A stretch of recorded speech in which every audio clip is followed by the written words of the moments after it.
Cara Allah mengampuni dosa seorang hamba itu ada 5 tahap, 5 tipe. Berapa tipe? 5. Sudah. 1, dengan memaafkan kesalahan itu. Sifat Allah yang memaafkan kesalahan hamba disebut al-afwu. Ya. Misal subuh tadi jam berapa? Kumaha ieu teh? 4:35. Terus ada orang yang sholat subuhnya jam 5:34. Waktu subuh 4:35, sholat subuh 5:3. Salah tidak? Salah. Dosa tidak? Belum tentu. Kalau memang bangunnya kesiangan. Tuh. Dan memang tidak niat bangun kesiangan. Ada yang niatnya bangun kesiangan, malamnya begadang, nonton bola, menang, menangis weh, ya. Jagoan kalah, bangun kesiangan. Nah, dia bangunnya terlambat, salah karena tidak tepat waktu, tapi belum tentu dosa, maka dimaafkan oleh Allah kesalahan itu, ditunaikanlah sholat tepat saat bangunnya. Ya.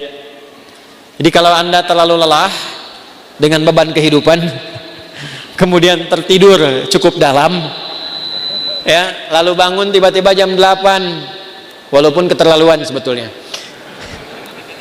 Bangun, ingat sholat. Nah, sholatlah saat bangunnya. Jadi jam subuh Anda itu pindah saat bangunnya. Ingat ya, waktu sholat orang yang ketiduran adalah saat bangunnya. Saya pernah punya pengalaman di Libya, lagi ngisi ceramah menjelang buka, 5 menit lagi tinggal buka. Tiba-tiba jemaah angkat tangan dalam sesi pertanyaan, Ustadz, apa hukumnya orang yang puasa tapi tertinggal sholat? Saya tanya balik, contohnya gimana Pak? Tadi saya subuh bangun kesiangan, saya menilai bahwa sholat subuh saya sudah lewat. Jadi karena menyimpulkan sudah lewat waktu subuhnya, kehilangan waktu sholat. Dia tetap puasa tapi nggak sholat subuh, duhur sholat, asar sholat, maghrib belum karena nunggu buka. Maka bagaimana statusnya, status puasanya? Maka saya jawab, Pak, sekarang ambil wudhu, sholat subuh sekarang. Ya, betul, qadanya saat itu, saat waktu ingatnya di situ sholatnya. Jelas? Nah, itu salah tapi belum tentu mengandung dosa karena ketidaktahuan. Karena lupa jadi salah. Kan lupa itu suka menyebabkan orang tidak ingat kan? Nah, ketika orang tidak ingat berpotensi salah. Kan sering saya bilang, orang kalau korupsi itu bukan tidak sadar kalau korupsi itu salah. Cuman saat korupsi tidak ingat kalau korupsi itu salah. Itu, Bu. Hah? Ini kalau tertukar sendal pulang dari sini, ada ngambil sendal punya orang lain, bukan tidak tahu itu teh punya orang. Cuman tidak ingat saat dipakai itu punya orang. Nah, lupa itu nasya, salah itu akhto'a. Saya lupa nasitu, saya salah akhto'tu. Kita lupa nasina, kita salah akhto'na. Rabbana la tu'akhidna in nasina au. Nah, gitu. Ya Allah, kalau kami lupa dan dengan lupa itu salah, mohon jangan hukum. Kata Allah, saya maha pemaaf, saya maafkan kalau kamu memang sadar itu salah. Karena itu jawaban pertamanya wa'fu anna. Tuh, al-afu. Subuh 4:35, salat 5:34. Terlambat karena sengaja, bukan karena tertidur. Nonton, aktivitas begadang, tidak ada perlunya. Udahlah sampai situ aja gitu ya. Tiba-tiba terlambat, salah. Dosa tidak? Iya, karena sengaja berpotensi menunda waktu Salat. Nah, itu ada kesalahan. Kesalahannya disebut apa? Dzambun. Bisa tulis supaya lebih terlihat. Tadi khotoun, yang ini dzambun.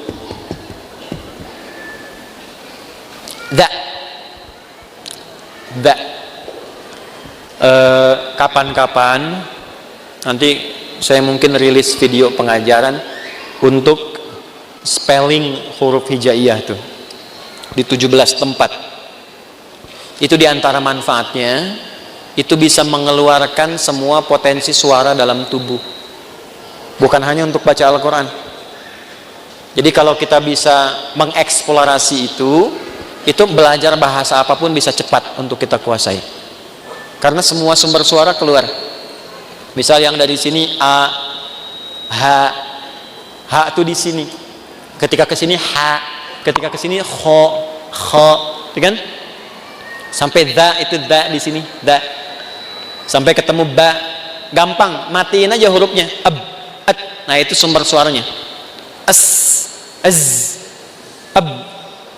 Ya, harokatnya cuma 3. Namanya ayu. Kalau enggak a, i atau u. Ab, kasihkan a, ba, kan? Ciluk. Nah, kan? Dikebawahin bi, dibesarin u. Nah, ini pakai za, dzambun. Dzambun itu, maaf, salah yang mengandung unsur dosa. Sengaja menunda sholat, terlambat, dzambun. Allah tidak ingin hambanya pulang ke akhirat bawa dosa. Maka diturunkanlah sifat yang kedua, namanya ghafir. Apa namanya? Ghafir. Ada surah ke-40, surah Ghafir. Lihat ayat ketiga, ghafiriz dzambi. Ghafir dipasangkan dengan dzambun. Ghafiriz dzambi wa qabilit taubi. Ini ghafir. Ini al-afu. Sudah terlambat, ngajak orang lain terlambat. Yuk nonton dulu, udah sholat nomor 2, nonton nomor 1. Maka berubah namanya dari dzambun jadi dzunubun, jamak. Dzambun, dzunubun.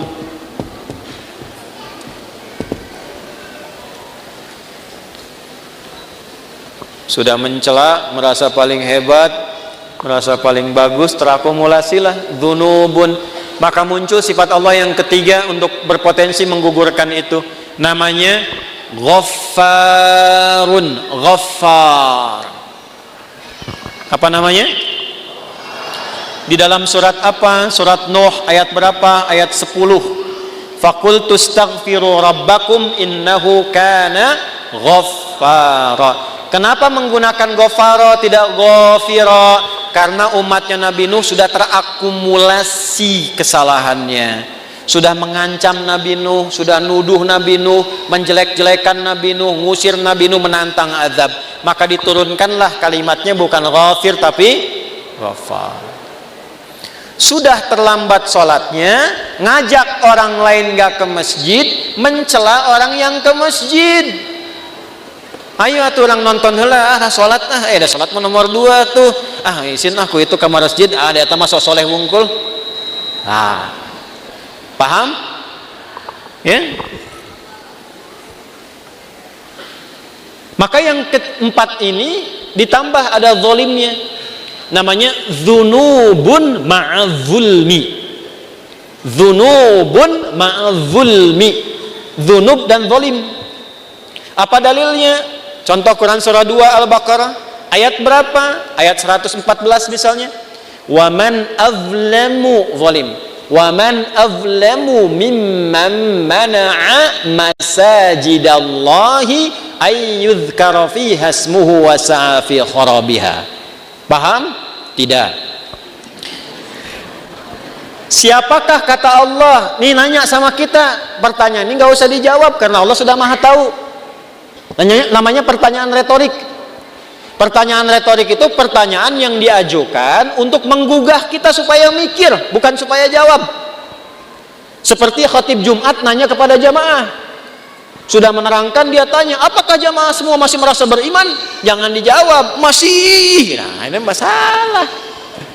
Saya pernah khutbah Jumat tuh, satu daerah di desa, ya kan? Bukankah bapak ini semuanya beriman kepada Allah? Betul. Itu pertanyaan retorik. Allah nanya kepada kita, gak usah dijawab, supaya kita mikir. Maksudnya begini, kalian ini kenapa sih sudah berbuat banyak dosa masih zalim juga? Di antara perbuatan zalim dan banyak dosa, satu, ada yang sifatnya tentang ibadah di masjid. Orang yang mencegah orang ke masjid, sengaja menjatuhkan orang supaya keluar dari masjid, memfitnah ulama supaya tidak ada di masjid.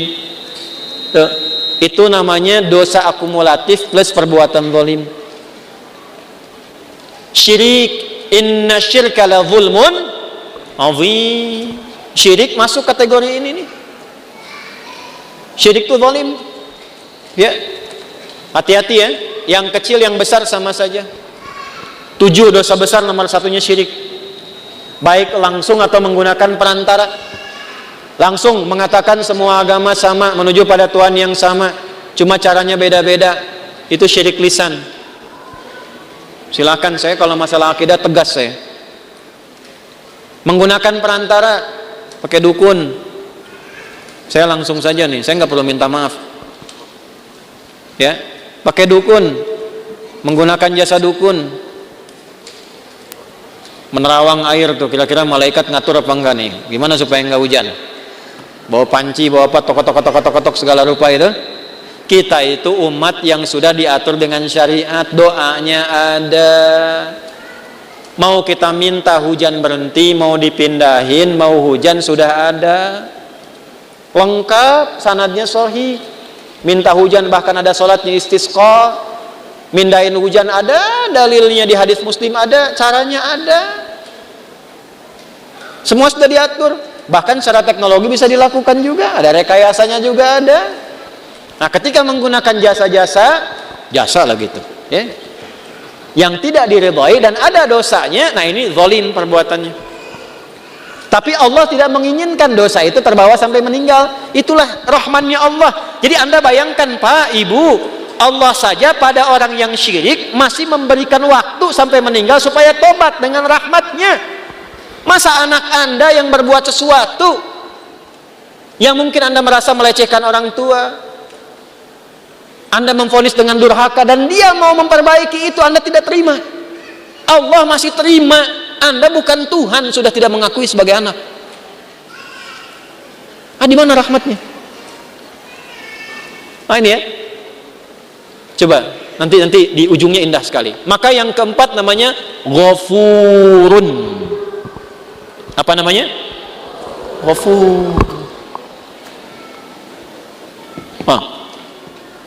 Ghafur. Pak Ghafur nggak boleh cepat marah tuh.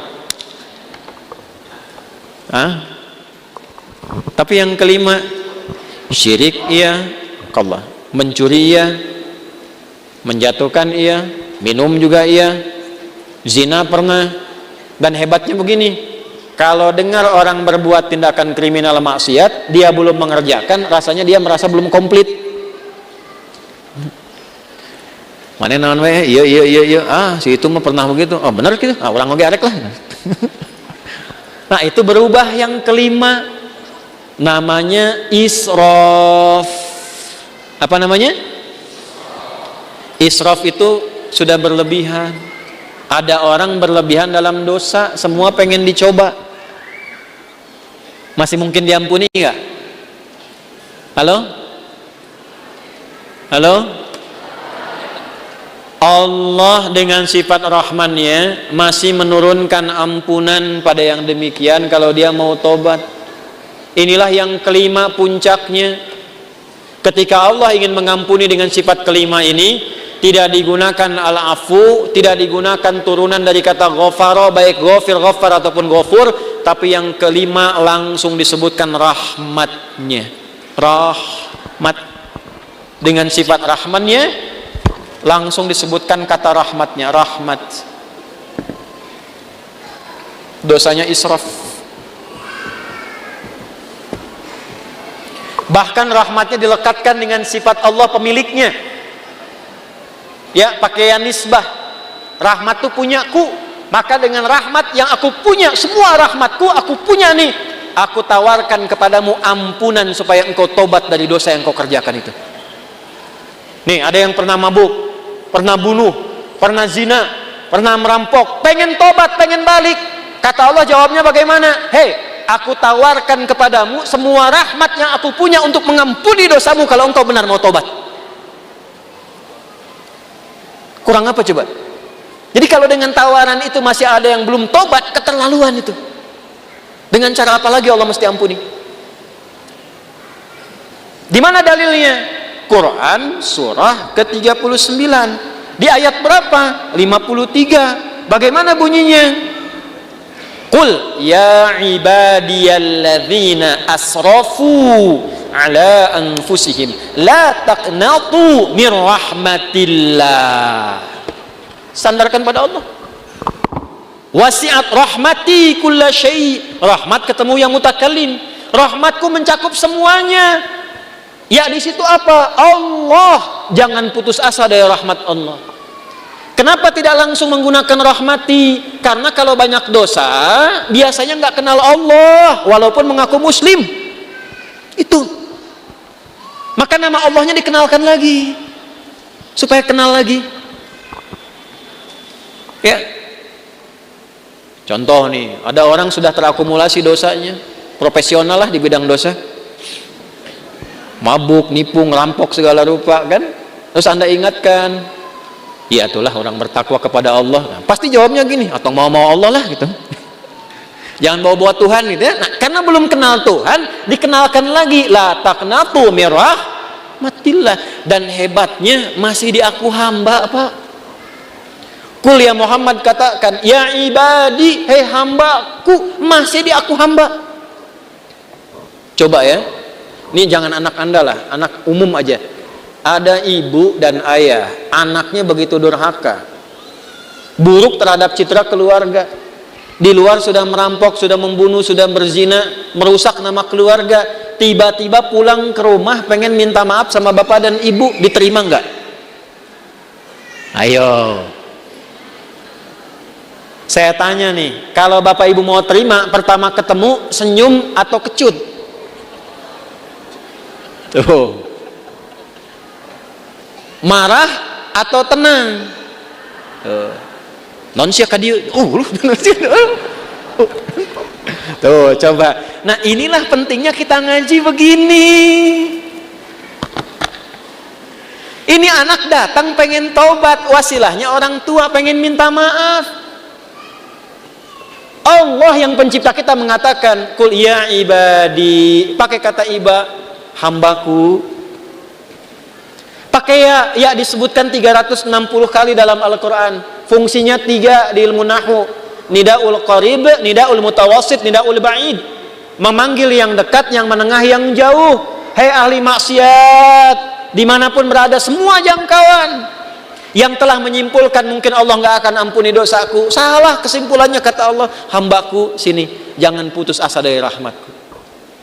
Setelah Allah berikan rahmat, teruskan ayatnya, innallaha yaghfirudz dzunuba jami'a. Semua dosa yang pernah engkau kerjakan, kalau benar tobatmu, aku ampuni sekarang semuanya. Tuh.